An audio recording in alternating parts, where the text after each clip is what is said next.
So we just concluded Module 1, and I want to offer you an exercise.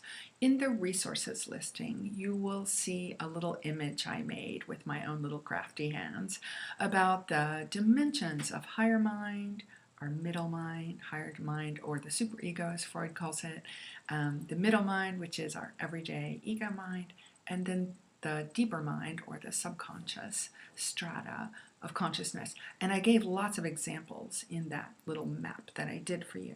So here's your assignment. Give it as much or as little time as you can, but I've made up this chart for you, which I'll also put in the listing. Let me see if I can get a good image of this while I'm talking to you. Boy, my age is showing here. Okay, so I have examples of higher mind, everyday, and lower mind. So you can just take a regular sheet of paper and draw some either straight or wavy lines through it. I tend to think of these as like layers in a sea or a landscape, so that's the way I draw them because my mind is wavy.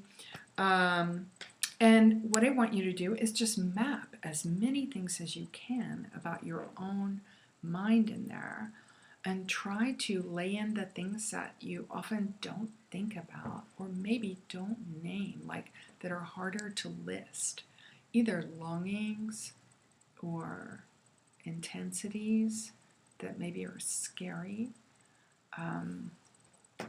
or you know, some flights of fancy. And then I also want you to try and map like how much time you spend in each one of those domains.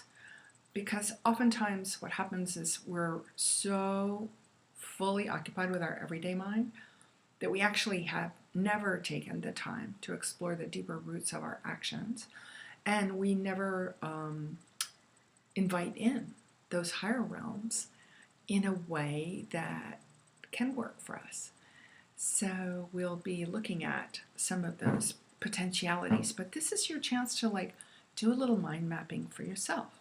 And I want you to consider, like, how do I feel? What am I feeling as I write some of these things? And I hope, you know, you don't have to share it with me, but I hope you will also map like, oh, deep longings or forbidden desires or taboo desires, or criminal behavior I've done already or would love to do, or you know, those taboo things that you don't allow yourself to think about very often. And of course, you know, there's things that we contemplate either humorously or darkly, but we don't do them.